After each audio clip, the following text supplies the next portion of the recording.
In the world today, protecting a country's borders is vital. It is seen as a gateway to the UK. These are the men and women in uniform responsible for safeguarding Ireland's borders. Stopping. Look at me, behind the yellow line. Searching. Have you been stopped at a checkpoint before? We just listened to me. And seizing drugs, arms and illegal goods. If anyone tries to harm me, that dog will tear them to shreds. Saving lives. I'd say about 200 kilometres per hour. And protecting Ireland's inhabitants and millions of visiting tourists. You could have been here 100 times. It doesn't mean that you're guaranteed to get in the 101st time. They police the ports. But you have to make sure there's definitely nobody underneath the vehicle. The airports. Why did you tell me you weren't working? And the roads. These are very badly damaged straps. If you can't drive the truck, shouldn't be on the road. These are the border interceptors.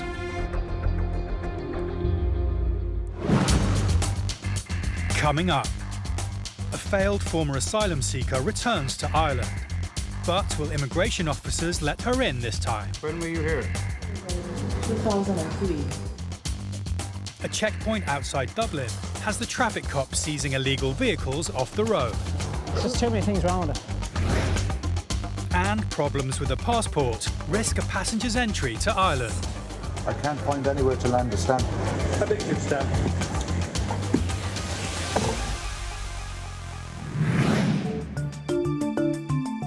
A record nearly 30 million passengers travelled through Dublin Airport in 2017, the majority from Europe, followed by transatlantic flights. But 2017 also saw a record 850,000 passengers arriving at Dublin from other international destinations, including the Middle East and Africa. Chile, Santiago, capital. Okay. With increased international passenger numbers comes an increased risk of people attempting to enter the country illegally. Department of Justice figures show that the Republic of Ireland is facing its highest level of asylum claims for a decade. So it's vital that officers at border control continue to scrutinise passengers to make sure they are entitled to visit or stay in the country. Working at the non-EU passenger booth today is Officer Ray Flannery. The family arrives at his desk, and Officer Flannery begins the process of assessment. Have you been here before? When were you here? 2003, as an asylum seeker. The woman admits she travelled to Ireland before, in 2003, when she applied for asylum. Her application was refused. Officer Flannery needs to ascertain why she's returned to Ireland, this time with her family, and if she intends to apply for asylum again. And why come back now? Because my daughter has expressed her interest in growing in Ireland so she could grow with the culture. Have you any documents from the Irish government? It appears the couple are not seeking asylum, but have no documents or visas to allow them to enter Ireland. Instead, they reveal important information they believe allows them to enter the country. No, we apply and they get website. As their daughter was born in Ireland, she has an Irish birth certificate, which the couple are able to present to Officer Flannery. This immediately changes everything.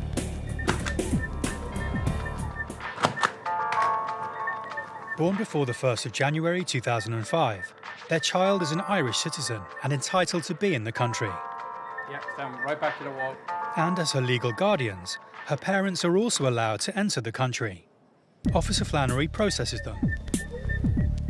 Taking their photo for the immigration database, he grants the family an initial 90-day stay in the country. Now you must go to local police in Ennis within 3 months and they will register you there and extend your time. They have the child's birth cert and Irish passport, so they have proof that the child is Irish and is entitled to be here. Just push. Despite previously being denied asylum, the family are allowed into the country and are making plans. At least my daughter will have the chance of, mixing with, the Irish people, so that when she grows up, she's not left out. Otherwise, if you're an Irish and then you come here and you're a stranger and in your own country, So I'm happy that my visa application went through and I'm finally here in Ireland. I'm really happy. Patrolling the roads outside of Dublin Airport are traffic officers Paddy McElroy and Philip Earl. Stationed on a major route linking Dublin and the rest of the country, the officers have set up a roadside checkpoint to spot check vehicles and to get those breaking the law off the road. Officer McElroy pulls over his first vehicle. How are you, sir? You know your tax is out of date here? Oh, you have your mobile phone in your possession as well? So that's 2 different offences you committed in the space of 2 seconds. All right? Sort it out, will you? Given it's just out of date, on this occasion the officer lets him off with a verbal warning. Tax is only 0418. Obviously he's trying to avoid it. So you can see the first car we stopped. The officers pull over any vehicle that looks suspicious or has been flagged for out-of-date tax. How are you, sir? A few issues there. Did you? Well, pull in there for a second, will you? Just want to have a chat with you. Can you tell me what's the story of the tax? And it's not long before another car is stopped. Right, do you have any proof that you just bought on the 19th of June? Control, I'm just looking for a reg check in Balbriggan if I could, please. While waiting for the registration details to come through, the driver reveals something else about the car that doesn't help his cause. A failed National Car Test certificate. So failed on the front suspension, anti-roll bars, seats, child seat in the back insecure, side lamps, and the intensity of that wasn't the correct. I have to get all those checked. The results of a radio check come through, and it only adds to the situation. The driver has lied about the purchase date of the vehicle. He's had plenty of time to ensure the car was road legal. There's only one option for Officer McElroy. All right, Gareth. You have this since the 5th of February, do you? You bought it and sold it and bought it again. You know this vehicle's going to be seized when you don't understand that? Yeah? The vehicle's not NCT'd. There's just too many things wrong with it. Under Section 41 of the Road Traffic Act, the vehicle's going to be seized, of which I'm going to give you documentation where you can get it back. With one car seized and a queue of cars waiting, Officer McElroy is straight on to the next vehicle. Right, so your tax is out a year? It's not taxed in the next month. I'm going to be ringing and we're checking. I want you to produce the document and say that you've changed it back into your own name. Yeah, no, that's perfect. Yeah. As her tax is only just expired, the driver has a month to provide evidence she has re-taxed her car. But it's not looking so good for the next driver. What's the story? You've no insurance? You've no insurance? No, I have insurance. So. With a number of Shannon's flights arriving from non-EU destinations, border control is tight, and all procedures are followed to the letter. A flight has just arrived from Boston, and the immigration officers are performing the checks at passport control. Sometimes, remembering your passport isn't enough. How long will you be here? Entry-only stamps are issued in the Republic of Ireland. They're granted by immigration officers, giving you official permission to enter the country. You're running out of room, ma'am. And having room for a stamp is a requirement. Your passport is full. I can't find anywhere to land a stamp. You can be turned back for that, you know that. It is actually a reason for refusal. I don't know if many people know that or not, but they can be sent back. It's a worrying situation for the passenger. It is actually up to the person who owns the passport to make sure that there's enough room to land a stamp. You might find somewhere where I'd be able to stamp your passport. The husband takes a look. If they can't find room for a stamp, she can't be officially granted permission to land. She faces the very real possibility of being separated from her family and forced to fly home to Boston alone. How big is your stamp? Like that size? Yes.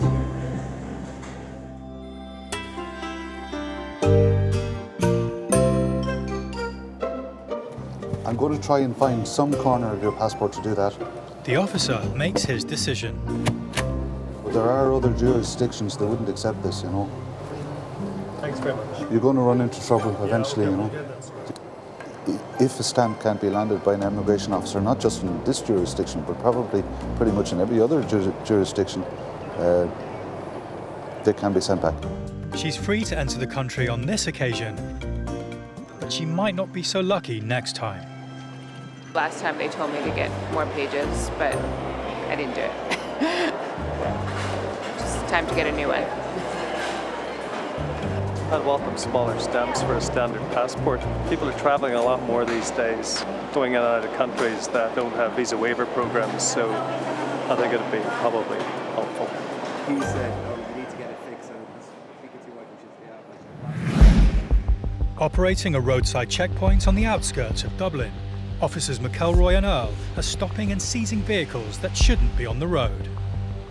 And having already claimed one car, it's not looking good for another driver, despite her arguments. No insurance? No, I have the insurance. So You're not putting the insurance. No, this vehicle's being seized now, okay? You're not driving this car further than here. It's very stressful for me. Yeah, well, if I let you drive 2 minutes down the road and you're involved in a crash, you've no insurance. What's that make me look like? No, because I'm only going to park it. I know you're only going. You could only be driving into that driveway and still be taking it. You've told me. The problem, if it's live there, we need to pay the money. That's the problem. But you have told me you've no insurance. That's a big offence. Because if you don't want me to lie to you, have the insurance, you can't see it. No. So the vehicle is being seized. No, I know it's seized. So can I get your name? Maybe? Yes, of course. I will write my name on this. And you want to make your way down to the motorway and you get the taxi home. To get their cars back, the drivers need to produce valid tax and insurance documents. And it needs to be done promptly. If the cars are not claimed after 3 weeks, there's a possibility they will be crushed. Detective Garda Mick Lally is on duty at Dublin Airport, checking passports and helping to safeguard Ireland's borders.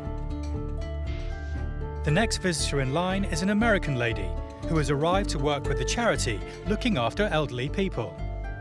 And who are you working for here? Friends of the Elderly. It's a non-profit based in Dublin.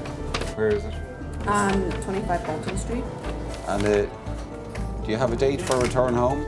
Yes, August 20th. And you definitely go on that date, yeah? Officer Lally has to ensure that the information she is giving is legitimate. If it doesn't check out, he could put her straight back on a plane to the US. Meanwhile, at Detective Garda Ray Flannery's booth, a young Australian girl has handed over her passport. But Officer Flannery isn't happy. Problem is that you've had a refusal in the UK, so Yeah. that generally creates a problem here. If you've been refused there, you don't generally get permission to come in here. And the only grounds they gave you for refusal was that you didn't have a work permit. Yeah. Would you not have thought to look for one before? Well, I had thought that if I started just training or working there, No. then I could apply for one. No. But no, you All has to be obtained beforehand. Yeah. So they refused you and then they allowed you into the UK. for 3 days. With a refusal already on her record, it looks like the girl is going to become one of the 4,000 people turned away at Ireland's borders every year. Meanwhile, Officer Lally checks that all the details of the charity worker are correct and her paperwork is valid for her stay. What did you say is the name of the place? Friends of the You're Elderly. not going to collecting flights. Satisfied that everything is in order, he takes her photo for the immigration database. Now, will you just stand there to get your photograph, please? He explains that he's given her the maximum length of stay that he's allowed to. If she wants to stay longer, she'll have to apply for an extension at the immigration office in Dublin. Now, I've given you till the 30th of August. That's the longest I can give you, so if you decide you want to stay on for a few days, you'll have to go to immigration and tell them, you know. Officer Lally returns her documents and allows her to be on her way. Yeah. Okay. Back at Officer Flannery's booth, though, the young Australian isn't having as much luck. So how many days do you intend coming here for? In total? 2 weeks. 2 weeks. How much money do you have with you for your stay? I have 900 euros. Unprepared and travelling without the correct work permit, he needs to assess whether he thinks she is a risk to island security. Where are you going to stay here? In Westmeath, Southern Ireland. Westmeath, okay. Okay, so you're going to stay with him for 2 weeks? Yes. And then? Fly to either Dubai, direct from here, or just use that route if Emirates won't let me change. Fly from here to Düsseldorf, then just use that. Okay. Right, I'll allow you 2 weeks. Okay. Happy she is telling the truth and has enough funds to support her proposed stay in Ireland, he grants her access for 2 weeks. After that, she will have to leave Ireland and apply for the correct work permits to return. Hopefully the visa will only take up to 3 months maximum. They have already notified us, and then I'll return to the UK to work. At Dublin port, preparations are being made for the arrival of a massive international cargo ship, the San Fernando Rey. And that includes making sure security is tight. A record 36.4 million tonnes of cargo passed through the port in 2017, including half of Ireland's oil and 80% of its freight. So keeping on top of safety and security is a vitally important job. The San Fernando Rey needs careful attention. At 137 metres long and weighing over 12,000 tonnes, it can only be docked at certain times of the day when the water depth in the port is deep enough.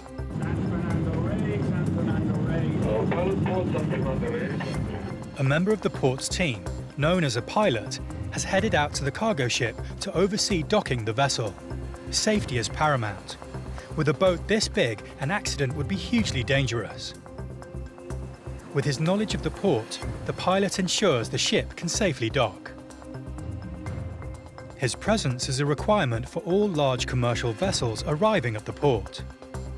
Once on board, he takes control of the ship and, with the help of tugs, manoeuvres into its docking position. Once secure, the port can start unloading the ship's cargo. While its dock security is tight, port officers police landslide, while the ship's security officer is responsible for on board. Nearly 4,000 illegal immigrants are deported from Ireland every year, around 15% of them from African countries. A ship the size of the San Fernando Rey is a perfect target for stowaways and criminals. And while the ship is docked, the security officer makes regular security searches. Usually we made the security round around the ship every 4 hours.